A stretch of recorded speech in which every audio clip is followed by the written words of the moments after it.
cybersecurity is more critical than ever for governments. What do you see, and I'm posing this question to all of you simultaneously, as the biggest cyber threat facing national and state agencies today? Suppose I'll go first, Rob. Thank you for moderating this podcast. Also, thank you for ReadySetCyber for having each of us. It would be very easy for me to go back and forth naming foreign adversaries, saying the biggest threat is Russia or China or so on and so forth. But the truth of the matter is much more fundamental. Legacy IT is the biggest threat that we face right now. Built by the lowest bidder, sometimes decades ago, legacy IT is fit for the stated purpose of the RFP, which is function, not security. Today, government systems at every level, federal, state, local, tribal, territorial, international systems, all operate on an IT backbone that is fundamentally insecure and cannot be patched into security. Instead of replacing that legacy IT, we have taken a risk-based approach to slowly replacing segments of it. That means that we still have an unacceptable amount of risk across too many systems. And then I suppose if I had a second biggest risk, it would be supply chains, largely because all those vulnerabilities of legacy IT are multiplied by the same threat in each supplier's vendors and their vendors and their vendors and so forth. So sorry for taking two, but those are the two biggest threats that I'm seeing today. Great points. Others? I'll jump in. I just came from the CISO Academy last fall at the FBI, and they talked about the two big threats that nation-state attacks, and I'm going to let the other experts talk about nation-state attacks. But the big one that I focus on right now and talk a lot about is ransomware.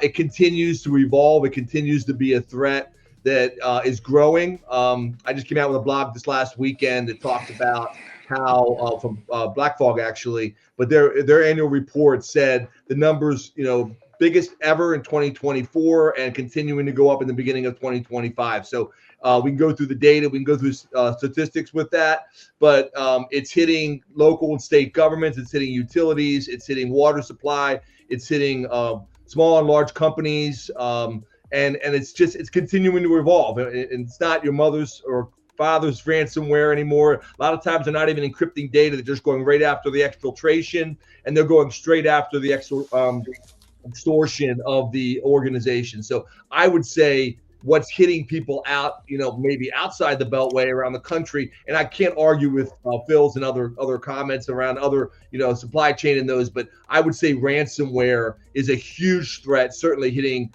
governments and the public and private sector.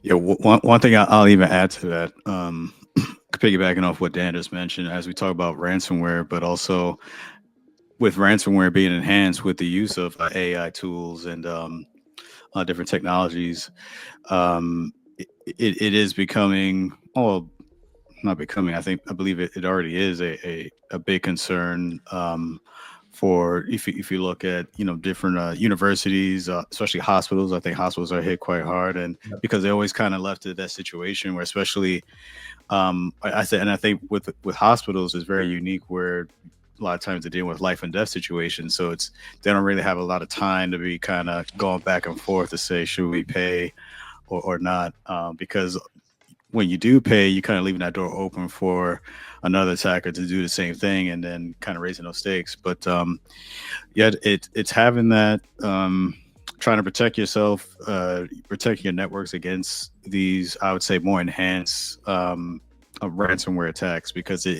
is with the usage of AI, it is becoming much more prevalent. Mm-hmm. I think I'll expand on all of that, where from a, what's the biggest threat risk? I mean, we can all have opinions on that. I think the biggest problem is most entities, whether you're government, whether you're private sector, public sector, whatever, there's too many entities that don't understand the threats that are even targeting them. They don't understand who's coming at them, who's trying to get their information. And then many think, well, I'm too small for anyone to want to target me. I don't have anything anyone would want. Those are probably the two big things I've heard many, many times over. And usually it's because I showed up as an FBI agent and they had just got hacked and they said, how'd this happen to us? We were too small. We thought we were too small, and as Dr. J said, healthcare, huge issue. They're getting hit all the time. Law firms getting hit all the time. And so, and those are entities that you don't necessarily think about being perhaps huge targets of cyber crime or cyber bad guys, but everybody is. It doesn't matter what business you're in. I can tell any business, I can come look at your business and give you in about 5 minutes who's going to come target you and why. And, ransomware is a huge issue, but the thing that you don't hear a lot about is business email compromise, where bad guys get into an email system and defraud companies of billions of dollars. The number 2 cyber crime year in and year out. It used to be number 1 till cryptocurrency fraud overtook it. And it's 29 times the amount of loss per year from ransomware. But ransomware is very sexy from a media perspective. And that's another problem with media we can get into maybe another time. But that's my take on that.